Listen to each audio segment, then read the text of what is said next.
Hello all, welcome to Harsha TNPSC class. இன்றைக்கி நம்ம unit 9ல் அரசியல் கட்சிகள் அப்படிங்கிற தலைப்பில் டிஸ்கஸ் பண்ணுறோம். கொஷின்ஸ் பார்க்கலாம். ஃபர்ஸ்ட் கொஷின், முதலாவது சுயமரியாதை மாநாடு. இந்த சுயமரியாதை அப்படிங்கிறது self respect. So first self respect conference எங்கே நடந்தது அப்படிங்கிறது தான் கேள்வி. 1929ஆம் வருடம் செங்கல்பட்டில் தான் முதல் சுயமரியாதை மாநாடு நடந்திருக்கும். இதை தலைமை தாங்கினது WPA சவுந்தரபாண்டியன்.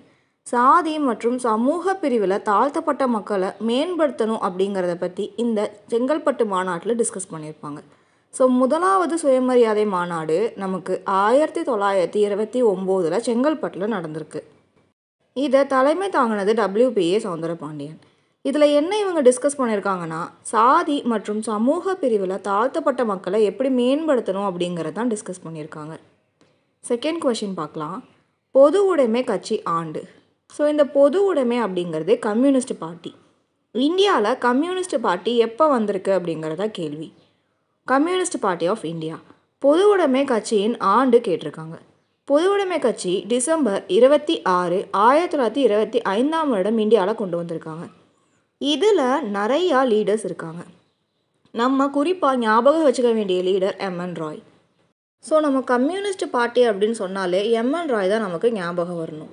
இப்போ கம்யூனிஸ்ட் பார்ட்டி இந்தியாவில் எங்கே இருக்குது அப்படின்னா கான்பூரில் இருக்குது.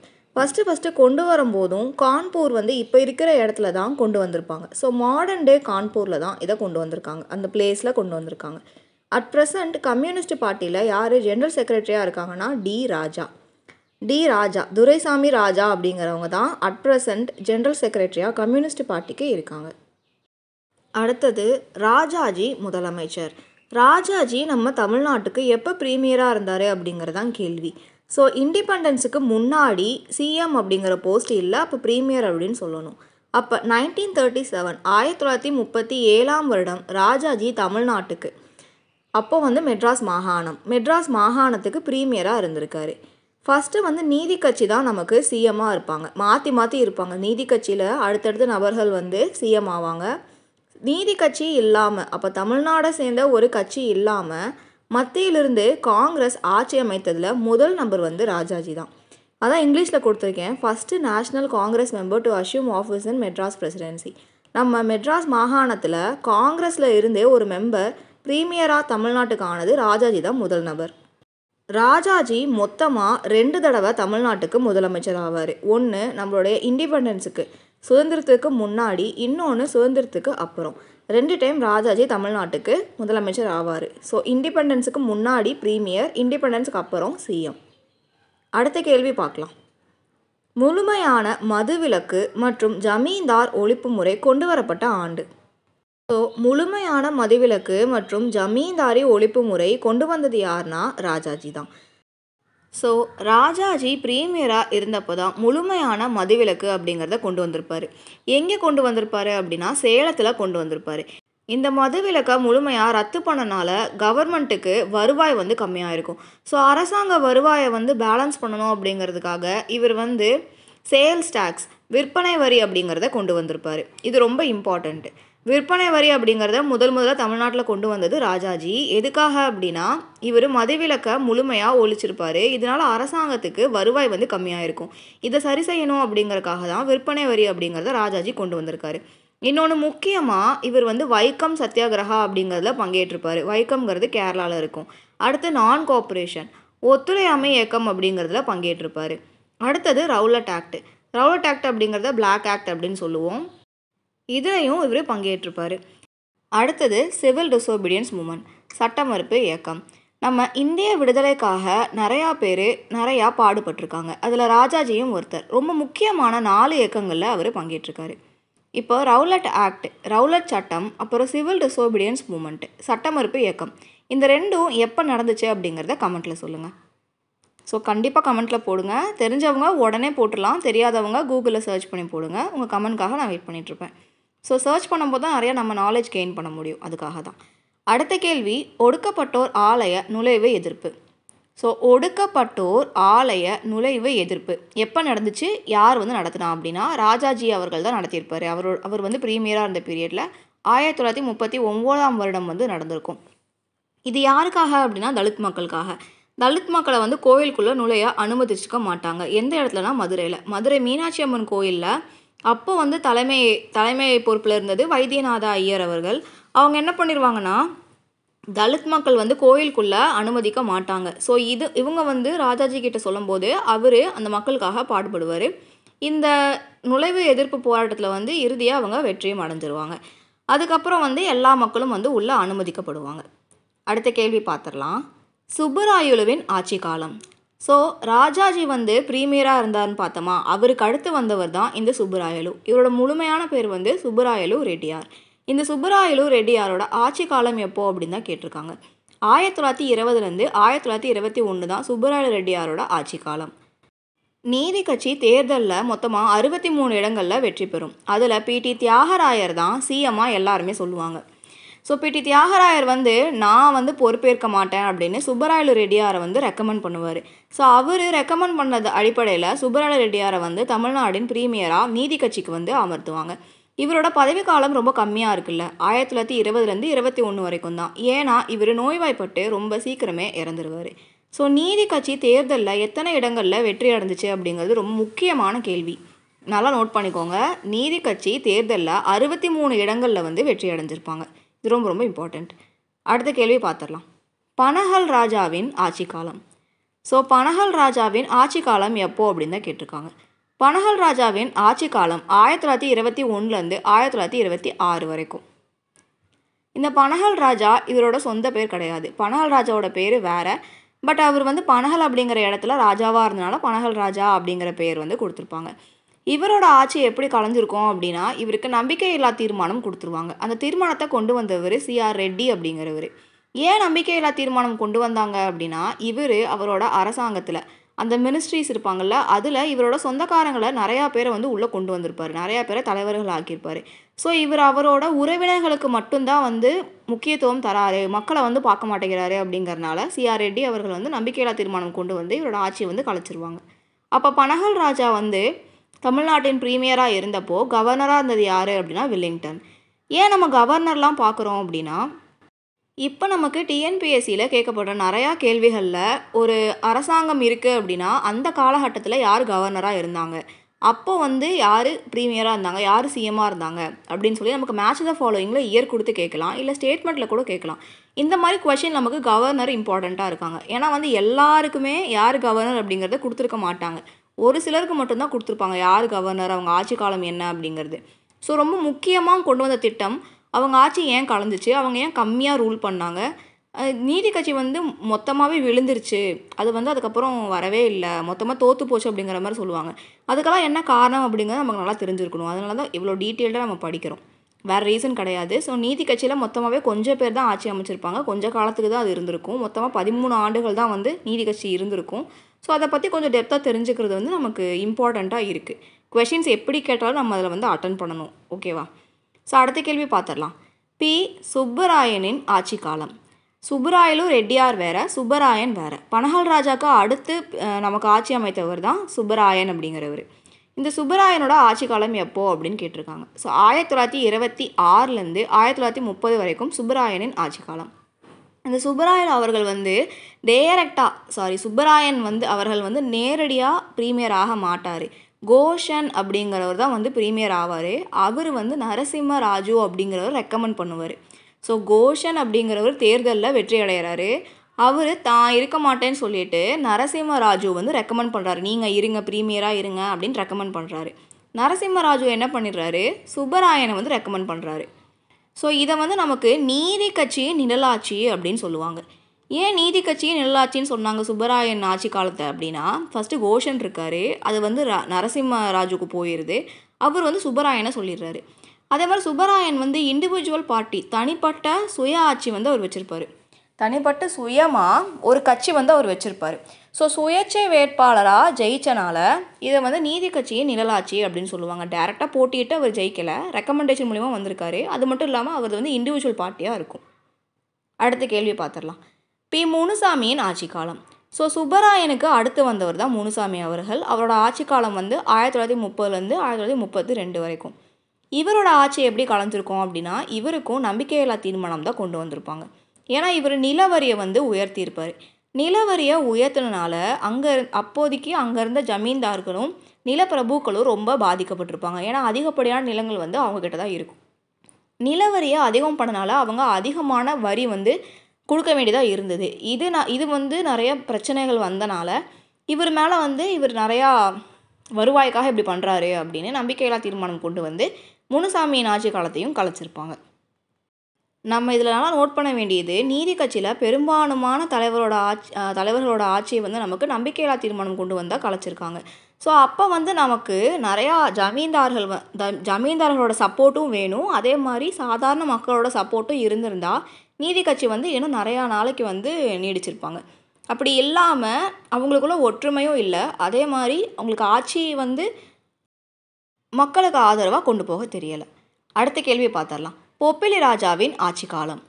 பொப்பிலி ராஜா அப்படிங்கிறோட உண்மையான பேர் ராமகிருஷ்ண ரங்காராவ். இவரோட ஆட்சி காலம் 1932லேருந்து 1937 வரைக்கும். போன தடவை முனுசாமி வந்து ஜமீன்தார்களுக்கு ஆதரவாக இல்லை, அவர் நிலவரியை உயர்த்தினால ஜமீன்தார்கள்லாம் முனுசாமிக்கு எதிராக இருந்தாங்க. அதனால இந்த பொப்பிலி ராஜா என்ன பண்ணிடுறாரு, ஜமீன்தார்களுக்கு ஆதரவாக இருந்துடுறாரு. ஆனால் மக்களுக்கு நலத்திட்டங்கள் செய்கிறதுல தவறிடுறாரு. ஜமீன்தார்களுக்கு ஆதரவாக இருந்தால் மட்டும் போதுமா, மக்களுக்கு நல்லது செய்யணும்ல. ஒரு ப்ரீமியராக ஒரு சிஎம்மாக இருக்காங்க அப்படின்னா மக்களுக்கு நல்லது செய்யணும். அதை பொப்பிலி ராஜா வந்து செய்யாமல் தவறிடுறாங்க. ஸோ மக்கள் நலத்திட்டங்கள் நிறையா செய்யலை அப்படிங்கிறதுனால இவரோட ஆட்சியும் வந்து கலைக்கப்படுது. இவரோட ஆட்சி காலத்தில் தான் நமக்கு இந்திய அரசு சட்டம் கவர்மெண்ட் ஆஃப் இந்தியா ஆக்ட் 1935 அப்படிங்கிறது கொண்டு வராங்க. அடுத்த கேள்வி பார்க்கலாம். பிடி ராஜனின் ஆட்சி காலம். இந்த பிடி ராஜன் அவர்களோட ஆட்சி காலம் வந்து 1934லேருந்து 1937 வரைக்கும். பிடி ராஜன் பற்றி நமக்கு படிக்கிறதுக்கு தனியாக ஸ்பெசிஃபிக்காக எதுவுமே நமக்கு மென்ஷன் பண்ணி கொடுக்கல. ஸோ இதுக்கு முன்னாடி பார்த்த ப்ரீமியர்களுக்கெல்லாம் கொஞ்சம் டேட்டா இருந்தது, இம்பார்ட்டண்ட்டான டேட்டா இருந்தது. கவர்னர் யார், அவங்க ஆட்சி ஏன் கலைஞ்சுது, இந்த மாதிரி இருந்தது. ஆனால் பிடி ராஜனுக்கு ஸ்பெசிஃபிக்காக டேட்டா எதுவும் இல்லை. ஸோ அடுத்த கொஸ்டின் போயிடலாம். கேவி ரெட்டியின் ஆட்சி காலம். பிடி ராஜன் அடுத்து வந்தவர் கேவி ரெட்டி அவர்கள். இவர் தான் கடைசி. 1937ஆம் ஆண்டு இவர் தமிழ்நாட்டின் பிரீமியர் ஆயிருப்பார். நீதி கட்சியோட கடைசி பிரீமியர் இவர் தான். இதுக்கடுத்து நீதி கட்சி வந்து வரமாட்டாங்க. நீதி கட்சி வந்து காங்கிரஸ் கிட்ட தோத்துரும். ஸோ அதுக்கடுத்து காங்கிரஸ் வந்து தமிழ்நாட்டில் ஆட்சி அமைச்சிருவாங்க. நீதி கட்சி தேர்தலில் தோல்வி அடைஞ்சதுக்கப்புறம் பெரியாரை 1938ஆம் வருடம் ஜெயிலில் போய் சந்திப்பாங்க. பெரியார் அந்த காலகட்டங்களில் ஜெயிலில் இருப்பார். அப்போ அவரை சந்தித்து இந்த மாதிரி நீதி கட்சி நாங்கள் தோத்துட்டோம் தேர்தலில், நீங்கள் வந்து எங்களுக்கு ஆதரவாக இருங்க, எங்களோட கட்சியில் நீங்கள் வந்து சேர்ந்துக்கணும் அப்படின்னு சொல்லி பெரியார்கிட்ட இவங்க எல்லாருமே ரெக்வஸ்ட் பண்ணுவாங்க. நீதி கட்சி தலைவர்கள் எல்லாருமே பெரியார்கிட்ட வந்து ரெக்வஸ்ட் பண்ணுவாங்க. இதன் அடிப்படையில் பெரியார் வந்து அவர் ஆரம்பித்த சுயமரியாதை இயக்கம் செல்ஃப் ரெஸ்பெக்ட் மூமெண்ட் 1925 ஆரம்பிச்சிருப்பார். சுயமரியாதை இயக்கத்தையும் நீதி கட்சியையும் ஒன்றா இணைஞ்சு ஒரே கட்சியாக வந்து மாற்றுவாங்க. அதான் திராவிட கழகம் அப்படிங்கிற பேரில் வந்து மாற்றிட்டு அதில் பெரியார் வந்து தலைவராக இருப்பார். அதுக்கடுத்து வந்து பிரசிடெண்ட்டாக தலைமை தாங்கிறதுக்குன்னு தனித்தனி ஆளுங்களை போடுவாங்க. ஸோ அதை உருவாக்குனது வந்து பெரியார். ஒன்றா இணைச்சு திராவிட கழகம் அப்படிங்கிறத உருவாக்குனது பெரியார். ஆனால் அதுக்கடுத்து வந்து நிறைய தலைவர்கள் வந்து உள்ளே மாறுவாங்க. அதெல்லாம் லேட்டர் நம்ம கிளாஸில் பார்க்கலாம். அடுத்த கேள்வி போயிடலாம். ராஜாஜியின் ஆட்சி காலம். ராஜகோபாலாச்சாரி ஆட்சி காலம் முன்னாடியே ஒரு டைம் நம்ம பார்த்தோம், 1937 அப்படின்னு பார்த்தோம். அதே டேட்டா தான் இங்கேயும் கொடுத்துருக்காங்க. ஸோ இது வந்து ப்ரீமியராக இருந்தது. ராஜாஜி மொத்தம் 2 தடவை ஆட்சி அமைச்சிருப்பார் மெட்ராஸ் மாகாணத்தில். முதல் முறை வந்து ப்ரீமியராக அவர் 1937லேருந்து 1939 வரைக்கும். ஏன் மேம் மறுபடி கொடுத்ததே கொடுக்குறீங்க அப்படின்னா, அது வேறு கொஷின் செட்டு, இது வேறு கொஷின் செட்டு. இப்போ நம்ம வந்து பொலிட்டிக்கல் பார்ட்டிஸ் அரசியல் கட்சிகளோட வரிசை பார்த்துட்ருக்கோம். தனித்தனியாக தலைவர்கள் பார்க்கும்போதே ராஜாஜியை முன்னாடி பார்த்துட்டோம், அதனால் பார்த்த மாதிரியே இருக்குது. அது வந்து வேறு செட் ஆஃப் கொஷின்ஸ். இது வந்து இப்போ நம்ம இவங்களோட வரிசை, நம்மளுடைய அரசியல் கட்சிகளோட வரிசை பார்த்துட்ருக்கோம். அதில் திருப்பியும் இதே தான் வருது. இப்போ இவர் வந்து 1937லேருந்து 39ன்னு பார்த்துட்டோம். அப்போ 39க்கு மேலே என்ன ஆகும் அப்படின்னா நமக்கு 2ஆம் உலகப் போர் வந்துடும். அதனால இவரோட ஆட்சி வந்து தமிழ்நாட்டில் கலைக்கப்படும். இவர் 1938 விவசாய கடன் நிவாரண சட்டம் அப்படிங்கிறத கொண்டு வந்திருப்பார். விவசாய கடன் நிவாரண சட்டம் அப்படிங்கிறத 1938ஆம் வருடம் வந்து கொண்டு வந்திருக்காரு. இது ரொம்ப முக்கியம், நோட் பண்ணிக்கோங்க. ஸோ 2ஆம் உலகப் போர் ரொம்ப முக்கியம், நோட் பண்ணிக்கோங்க. மறுபடியும் ஒரு டைம் ராஜாஜி வருவார், இண்டிபெண்டன்ஸ்க்கு அப்புறம் சிஎம் ஆனது. அந்த டேட்டா வந்து இதுக்கு அடுத்து லைனாக பார்த்துட்ருக்கோம். ஸோ அந்த காலகட்டம் வரும்போது பார்க்கலாம். இப்போ அடுத்த கேள்வி போயிடலாம். பிரகாசம் ஆட்சி காலம். இங்கிலீஷில் டி பிரகாசம்.